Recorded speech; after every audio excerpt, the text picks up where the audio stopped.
ఒక్క బస్తీ దవాఖానాలే కాదు, హైదరాబాద్లోని పేదల కోసం ఉచితంగా వైద్య పరీక్షలు, రక్త పరీక్షలు కానీ, మూత్ర పరీక్షలు కానీ, గుండెకు ఇంకా శారీరకంగా ఇతరత్ర ఏ రకమైన టెస్టులు కావాలన్నా వాటి కోసం కూడా టీ డయాగ్నోస్టిక్స్ అనే ఒక కార్యక్రమాన్ని 33 జిల్లాల్లో, హైదరాబాదే కాదు 33 జిల్లాల్లో కూడా ఏర్పాటు చేయడం జరిగింది.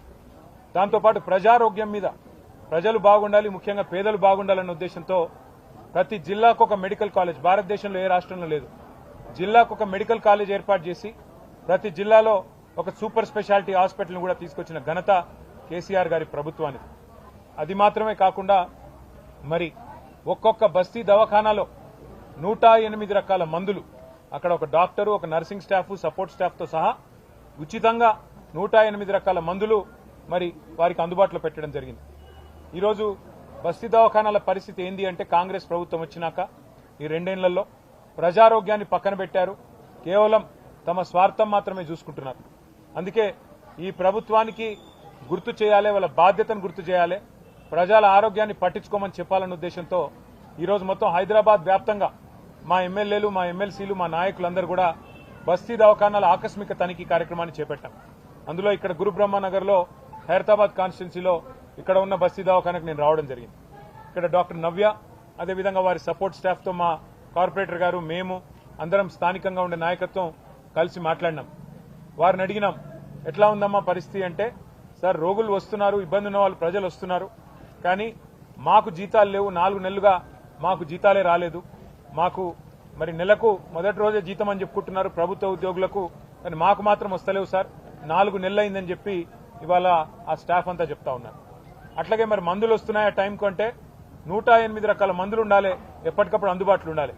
మరి ఇవాళ మేము వస్తున్నామని కొన్ని తెప్పించినట్టున్నారు, కానీ లేకపోతే మందులు కూడా పట్టించుకునేవాడు లేడు, కనీసం ప్రజల ఆరోగ్యం గురించి ప్రభుత్వానికి ఫికర్ కూడా లేదు. అట్లాగే రక్త పరీక్షలు, ఈసీజీ, అల్ట్రాసౌండ్, క్యాన్సర్ స్క్రీనింగ్ లాంటి సదుపాయాలు ఏవైతే టీ డయాగ్నోస్టిక్స్ ద్వారా ప్రారంభించి 24 గంటల్లోనే మీకు ఎస్ఎంఎస్ ద్వారా మీ ఫోన్లోకి రిపోర్టు పంపే సౌలత్ ఏదైతే కేసీఆర్ గారి ప్రభుత్వం తెచ్చిందో దాన్ని కూడా మూలబాడేసినారు. ఇంకా దారుణం ఏమంటే, కరోనా వచ్చిన తర్వాత సరిపడా బెడ్స్ లేవు మన ఆసుపత్రుల్లో అనుకుంటే, హైదరాబాద్లో ఎప్పుడో కట్టిన ఉస్మానియా, మరెప్పుడో కట్టిన గాంధీ తప్ప కొత్తవి లేవు దవాఖానాలు. అందుకే కేసీఆర్ గారి ప్రభుత్వం హైదరాబాద్లో మరొక 6000 పడకలు యాడ్ చేయాలన్న ఉద్దేశంతో 4 TIMS, Telangana institute of medical sciences Jubilee Hills నియోజకవర్గంలోని ఎర్రగడ్డలో, అట్లాగే మరి ఎల్బీ నగర్ నియోజకవర్గంలోని గడ్డి అన్నారంలో, మల్కాజ్గిరి నియోజకవర్గంలోని అల్వాలలో, అట్లాగే శేర్లింగంపల్లి నియోజకవర్గంలోని గచ్చిబౌలిలో 4 దిక్కుల 4,000 పడకల ఆసుపత్రులు ప్రారంభించింది కేసీఆర్ ప్రభుత్వం. అట్లాగే ఖైరతాబాద్ నియోజకవర్గంలోని నిమ్స్ హాస్పిటల్ ఏదైతే ఉందో అక్కడ కూడా మరొక 2000 పడకలు, మొత్తం కొత్తగా 6000 పడకలు హైదరాబాద్ లో యాడ్ చేయాలన్న ఉద్దేశంతో టిమ్స్ మరియు నిమ్స్ విస్తరణకు శ్రీకారం చుట్టింది కేసీఆర్ ప్రభుత్వం. 90% మేము పూర్తి చేసినాం నిర్మాణం కూడా, 10% కూడా ఈ 2 ఏళ్లలో పూర్తి కాలేదు. ఈ ప్రభుత్వం కావాలనే జాప్యం చేస్తున్నట్టుగా కనబడతా ఉంది. అట్లాగే తెలంగాణలోనే అతి పెద్దదైన ఆసుపత్రి వరంగల్లో 24 అంతస్తుల్లో 2000 పడకలతో ఎంజీఎం ఆసుపత్రిని ఆధునీకరించే పని కూడా మరి ప్రారంభించాం. దాన్ని కూడా ఈ ప్రభుత్వం పట్టించుకోవట్లేదు, మధ్యలోనే ఆపేసే ప్రయత్నం చేస్తున్నట్టుగా కనబడతా ఉన్నది. అంటే ప్రజారోగ్యం అంటే, ప్రజల ప్రాణాలంటే కాంగ్రెస్ ప్రభుత్వానికి, రేవంత్ రెడ్డి గారికి ఏమాత్రం శ్రద్ధ ఉన్నదో, ఏమాత్రం ప్రేమ ఉన్నదో దీన్ని బట్టే చెప్పొచ్చు. ఇవాళ కనీసం మా ఈ ఆకస్మిక సందర్శనతోనన్నా ప్రభుత్వం దున్నపోతు నిద్ర నుంచి మేల్కొని ఆ ఉద్యోగులకు జీతాలు వెంటనే టైంకి ఇవ్వాలని, ప్రజల కోసం ఏవైతే 108 రకాల మందులు అందుబాటులో పెట్టాలని చెప్పి బస్తీ దవాఖానాలో నిబంధనలు ఉన్నాయో వాటిని అందుబాటులోకి తీసుకొని రావాలని, మూలబడ్డ టీ డయాగ్నోస్టిక్ పరీక్షలు అన్ని జిల్లా కేంద్రాల్లో కూడా తెరిపించాలని, మరి అట్లాగే ప్రభుత్వ ఆసుపత్రులను పట్టించుకోవాలని, ప్రజల ప్రాణాలు పట్టించుకోవాలని. ఇవాళ మేము ఇక్కడికి వస్తున్నామంటే ఈ బస్తీలో కూడా ఇలా మొదటిసారిగా బ్లీచింగ్ పౌడర్ చల్లినారు. వస్తున్నామని చెప్పి హడావుడిగా ఆఖరి నిమిషంలో ఏదో దీన్ని సాఫ్ సఫాయి చేసే ప్రయత్నం చేసినారు. ఇలా హైదరాబాద్ మొత్తంగా ఒక మున్సిపల్ మంత్రి లేక, పర్యవేక్షణ లేక, అసలు పట్టించుకునే నాదుడు లేక ఇవాళ హైదరాబాద్ కూడా అనాథ అయిపోయిన మాట కూడా నేను గుర్తు చేస్తా ఉన్నా. హైదరాబాద్ మహానగరంలో ఇవాళ ఆటోలు టైంకి రావు చెత్త తీసుకపోయేందుకు. చెత్త ఉంది పేరుకపోయిందంటే చెప్తే వినేవాడు లేడు, పట్టించుకునేవాడు లేడు, కనీసం స్పందించేవాడు అంతకంటే లేడు. అందుకే చెత్త ఎక్కడికక్కడ పేరుకపోతే ఏమవుతుంది, సహజంగానే దోమలు వస్తాయి, జ్వరాలు వస్తాయి, విష జ్వరాలు వస్తాయి, మన పిల్లలకే ఇబ్బందులు వస్తాయి.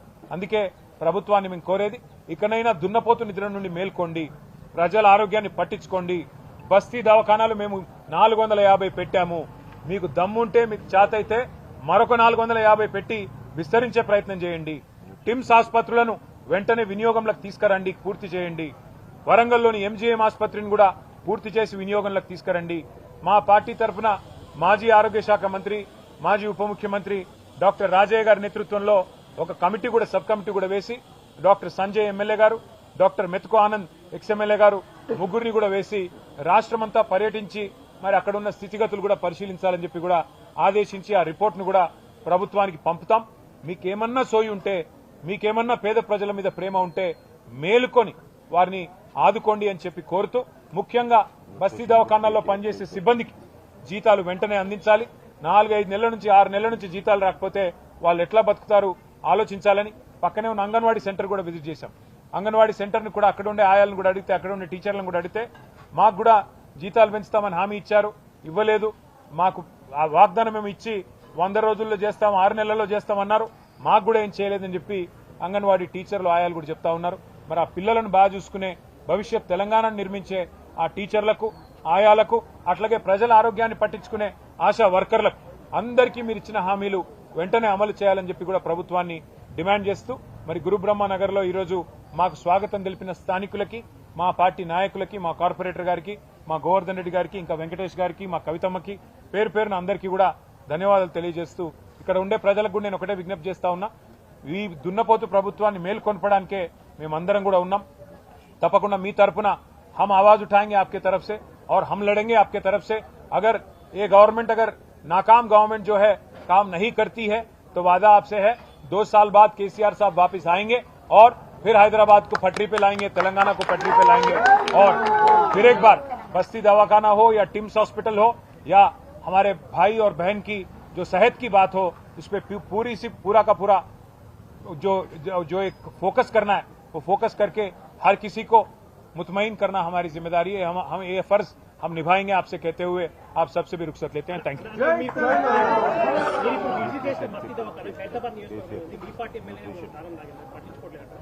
మా పార్టీ ఎమ్మెల్యే ఉంటే మా పార్టీ ఎమ్మెల్యే పేరు కాంగ్రెస్ స్టార్ క్యాంపెయినర్ లిస్ట్ ఎందుకు వచ్చింది? ఆయన మా పార్టీ ఓ ఏ పార్టీ ఇటు ఉండే ప్రజలందరికీ తెలుసు. ఏ పార్టీలో గెలిచిండు, ఏ పార్టీలో వేయిండు, అందరికి అన్ని ఎరికే. అంత పిచ్చోళ్ళు ఎవరు లేరు. కాంగ్రెస్ వాళ్ళు అనుకున్నంత పిచ్చోళ్ళు తెలంగాణలో ఎవరు లేరు. మా పార్టీ ఎమ్మెల్యే పేరు కాంగ్రెస్ స్టార్ క్యాంపెయినర్ లిస్ట్ ఎట్లా వస్తుందా? దానం నాగేందర్ పేరు స్టార్ క్యాంపెయినర్ కాంగ్రెస్. ఏమైనా నీతి ఉందా వాళ్ళకు? ఏమైనా రీతి ఉందా? అసలు ఏమైనా ఇజ్జత్ ఉందా అంటున్నాను నేను కాంగ్రెస్ పార్టీకి. ఎంతసేపు కొట్లాడుకున్నాడు, ఎంతసేపు అని. ఇంకోటి ఎమ్మెల్యేలకు కూడా పార్టీ మారిన వాళ్ళకి ఏమైనా సిగ్గుందా? అది ఏ పార్టీలోనే ఉంటే చెప్పలేని దౌర్భాగ్యం ఏంది నాకు అర్థం కాదు. చెప్పు దమ్ముంటే నేను కాంగ్రెస్ లో పోయినా, అవసరమైతే ఉప ఎన్నిక కొట్లాడతా, నాకు ప్రజల మేమేదో పెద్ద పొడి చేసినాం, అద్భుతాలు చేసినాం, 2 నెలల్లో విజయోత్సవాలు చేస్తున్నారు కదా, చేయి రాండ్రి ఎలక్షన్లకు. ఎవరు వద్దన్నమా? అల్టిమేట్ ఇక ఆల్ ఇండియా కాంగ్రెస్ కమిటీ కాదు, దాని పేరు ఆల్ ఇండియా కరప్షన్ కమిటీ. దానికి నాయకుడు ఖార్గే గారు, రాహుల్ గాంధీ గారు. ఈ all India corruption committee, all India corrupt Congress ఏదైతే ఉందో మరి ఎట్లా కరప్ట్ చేస్తుందంటే, మా పార్టీలో గెలిచిన 10 మంది ఎమ్మెల్యేలని తీసుకుపోవడమే కాకుండా స్పీకర్ గారి కాడనేమో అబద్దాలు, లే మేము పార్టీ మారలేని అబద్దాలు, బయటనేమో స్టార్ క్యాంపెయినర్లలో ఏఐసీసీ లిస్ట్ ఇచ్చింది. అందులో సిగ్గు లేకుండా ఖైరతాబాద్ ఎమ్మెల్యే దానం నాగేందర్ పేరు కూడా ఇచ్చిందంటే ఎంత గొప్పగా పనిచేస్తుందో కాంగ్రెస్ పార్టీ దీన్ని బట్టే చెప్పొచ్చు. కానీ ఈరోజు కాంగ్రెస్ పార్టీ కంటే కూడా మేము కోరేది మళ్ళొక్కసారి, ప్రజల ఆరోగ్యాలు పట్టించుకోండి. టిమ్స్ ఆసుపత్రుల నిర్మాణం వెంటనే పూర్తి చేయండి.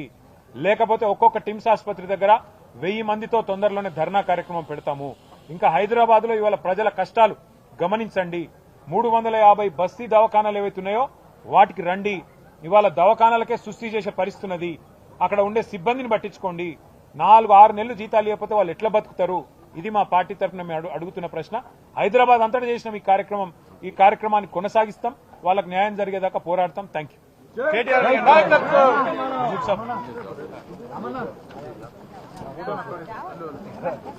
యూ.